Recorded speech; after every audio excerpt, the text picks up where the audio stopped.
चाहती हूँ जवाद साहब, उन्होंने एक सवाल उठाया और एक मैंने सोशल मीडिया पे जो पोस्ट लोग लिख रहे हैं उसका भी एक स्क्रीनशॉट में दिखा रही हूँ, क्योंकि लोग बहुत तरह की बातें लिख रहे हैं। एक व्यक्ति ने ये लिखा कि भाई अगर आपके लिए हिजबुल्ला और बुरहान वानी हीरो हो सकता है तो हमारे लिए लॉरेंस बिश्नोई क्यों नहीं? ये सवाल सहमत है आप?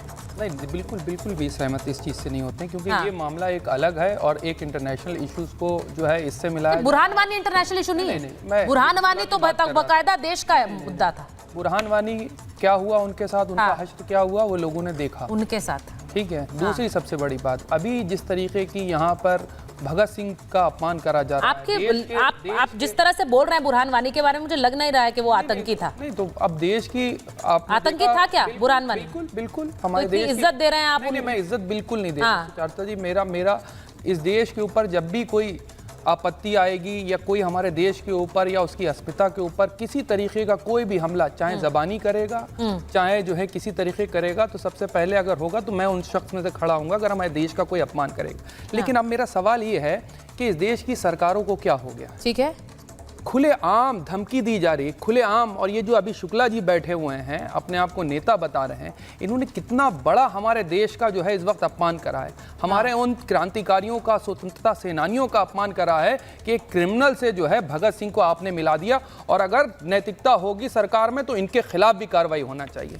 इनके ऊपर जो है NSA लगा करके, चाहे UAPA लगा करके इनको भी उठाना चाहिए। पूछना चाहिए किस बिहाफ पे ये आकर के देश के अंदर क्रिमिनल को आकर के सपोर्ट कर रहे हैं और उस मानसिकता को सपोर्ट करा जा रहा है। एक सेकंड बीच में ना बोलिएगा, अपनी बारी में बोलिएगा। आप इस देश के संविधान को तार-तार कर रहे हैं और आप देश के अंदर राष्ट्रीय सुरक्षा से खेलने का काम कर रहे हैं। महात्मा गांधी थे, राष्ट्रीय सुरक्षा से खेलने का काम कर रहे हैं। उस समय भगत सिंह को टेररिस्ट बोला जाता था, जवाहरलाल नेहरू थे। आप यहाँ करके जस्टिफाइड कर रहे हैं, बोला जाता था। जस्टिफाइड करेंगे आप उन लोगों को, कांग्रेस के समय हीरो बताएंगे। आप लोग आप लोगों के ऊपर सख्त कानूनी कार्रवाई होना चाहिए। और मैं केंद्र सरकार से निवेदन करता हूं कि इस देश के अंदर जिस तरीके से क्रिमिनल का महिमा मंडन हो रहा है, उनका समर्थन करने वाले को हो रहा है, उनके ऊपर भी कार्रवाई होना चाहिए। वो हीरो नहीं हो सकते हमारे, और हमारे देश के क्रांतिकारियों का अपमान, और वो भी इतना बड़ा अपमान आपके सामने कोई टीवी चैनल पर बैठ के कर रहा है। क्या कर रहा है हमारे देश का? सवाल जवाद साहब एक मिनट मेरी बात सुनिए। मैंने सवाल आपसे बड़ा पॉइंटेड पूछा था।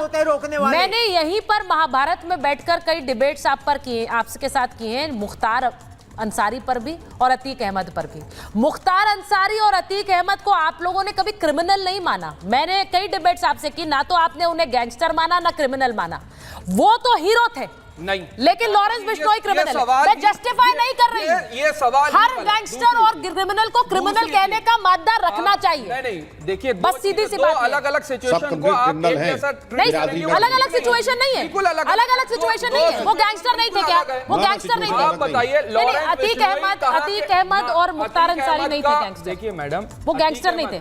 देखिए अतीक, नहीं वो गैंगस्टर नहीं थे। अतीक अहमद वो गैंगस्टर थे कि नहीं? फैमिली के बारे में वो गैंगस्टर थे कि नहीं? आप उनका आप नहीं बोलेंगे, आप नहीं बोलेंगे सर। नहीं, आई एम सॉरी सर, मैं ये कह रही हूँ बोलने नहीं, डिबेट की बात नहीं है। कंपैरिजन ये है कि गैंगस्टर तो फिर गैंगस्टर है आपके लिए। अतीक है, आप अभी भी मुख्तार अंसारी और अतीक अहमद को गैंगस्टर नहीं कह रहे। मैं एक बार डीजीपी सर से नहीं, दो चीजें नहीं है, नहीं है दो चीजें, नहीं है दो चीजें, नहीं है सुचरिता जी, दो चीजें नहीं है, दो चीजें हैं वो कह रहे हैं। एक मिनट रुक जाइए डीजीपी सर, दो चीजें नहीं है। हाँ बताइए। कानून के परिधि की जिसने लक्ष्मण रेखा को पार किया वो अपराधी है, अतीक हो अशरफ हो। लेकिन हमारे देश में दुर्भाग्य है, हमारे यहाँ ऐसे लोगों की कमी नहीं है जो कहे उसामा जी, हाफिज सईद जी, जो ऐसे सुन लीजिए डीजीपी सर, कोशिश कर रहे हैं, कानून की जानकारी रखते हैं, कोई थोड़ा सा हम लोग वो बताएंगे आपको, वो आपको बताएंगे। बताइए जरा डीजीपी सर, अब सुनने का मादा रखिए। देखिए वो बताएंगे, उन्होंने वो फाइलें भी पर काम भी किया है। बताइए डीजीपी अतीक और अशरफ क्रिमिनल थे। ये बात दूसरी कि कुछ लोगों ने उनको मौका दिया राजनीति करके और उनको MLA MP बनाने की कोशिश की और बने भी। लेकिन उन ऐसे ही लोग वही हैं जो उसामा जी, हाफिज सईद जी आदर की सूची इतनी ज्यादा बढ़ जाती है कि जो अपने माता पिता को जितना सम्मान न दिया हो वो हाफिज जी और उसामा जी को दिया जा रहा है। हमारा दुर्भाग्य यही है कि अपराध अगर दूध देने वाली गाय हो तो उसके भी हम आरती के थाल उतारने लगते हैं। हमारी कमी और कमजोरी ये है, अपराधी अपराधी है, किसी बिरादरी का भी हो, इतना नैतिक साहस होना चाहिए कि अगर तुम अपराधी हो और तुम अछूत हो हमारे लिए। को है ना, इस देश के अंदर कानून व्यवस्था है नहीं कि एक शख्स बैठ करके खुलेआम धमकी देता है। खुलेआम जो है एक देश की सेलिब्रिटी को जिसने इतना देश का नाम दिलीप जी बोलिए, मैं एक चीज बोलना चाह रही हूँ, मानवी जी के पास अभी तक गई। देखिए मैं जवाद साहब मैं कोई यहाँ पर देखिए सीधी बात ये है कि जो गैंगस्टर है उससे गैंगस्टर कहिए, फिर वो ABC नहीं है, सब गैंगस्टर है। बिल्कुल आपने बिल्कुल सही कहा कि जो गैंगस्टर है उसको गैंगस्टर कहना चाहिए। अतीक अहमद इस देश के लिए खतरा था, वो किस यहाँ पे पहुंच गया आप सभी जानते हैं।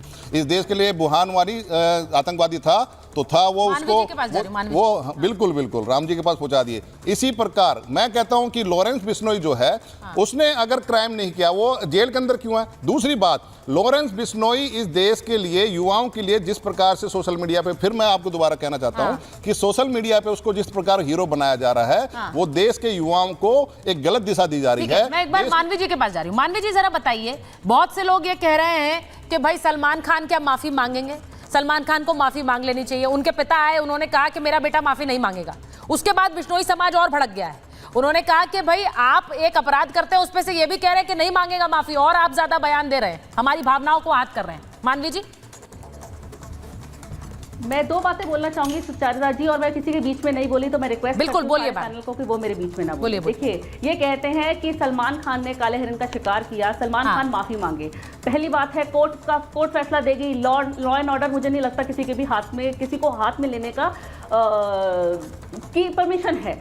दूसरी बात ये कि हम इंडिया में रहते हैं, हम यहाँ पे गाय माता को पूजते हैं, गौ माता है वो हमारी, हम उनको पूजते हैं। इंडिया में बीफ के सबसे बड़े जो एक्सपोर्टर हैं वो 6 एक्सपोर्टर हैं, और 6 में से 4 जो सबसे बड़े एक्सपोर्टर हैं वो हिंदू हैं। तो क्या इसका मतलब मैं ये समझ लूं कि कल को कोई माफिया उठ करके आ जाएगा और उन 4 में से किसी एक एक्सपोर्टर को उठा करके मार देगा?